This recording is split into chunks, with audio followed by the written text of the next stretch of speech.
bowel toxins are always entering the blood and having to be removed by the kidneys, but they poison not only the kidneys, but the heart and the brain and the liver and the intestine in the process of being filtered out. And so the blood contains some of these toxins, including the normal lactic acid and phosphate simply in excess, as well as the specific bacterial toxins. But also, as these toxins affect the various tissues and organs, the body produces defensive reactions.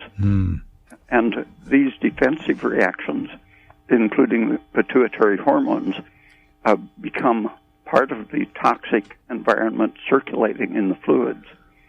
And so the shift away from circulating renewal signals produced by the animal becomes gradually with age circulating stress signals rather than renewal signals.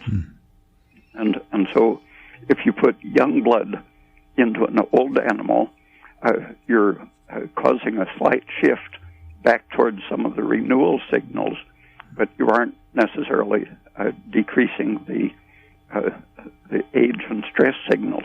Wow. And that's very much like a bystander effect as well, right? Yeah, it definitely is the same process that happens in the bystander effect when you injure a cell or a particular region. For example, with a beam of focused ionizing radiation, X-raying your foot or hand or tooth or whatever, that tissue emits the signals which are the same as the aging and stress signals. And so the radiation damage is very similar to the process of aging, and the intrinsic regulatory processes, instead of increasing your ability to adapt, they start narrowing the way you're adapting. And it creates a vicious circle, for example, in which something interferes with your oxidation, and in reaction, that leads to lactic acid production instead of carbon dioxide. And the lactic acid is one of the toxins that turns on the production of nitric oxide, which spreads inflammatory signals and blocks the ability to use oxygen.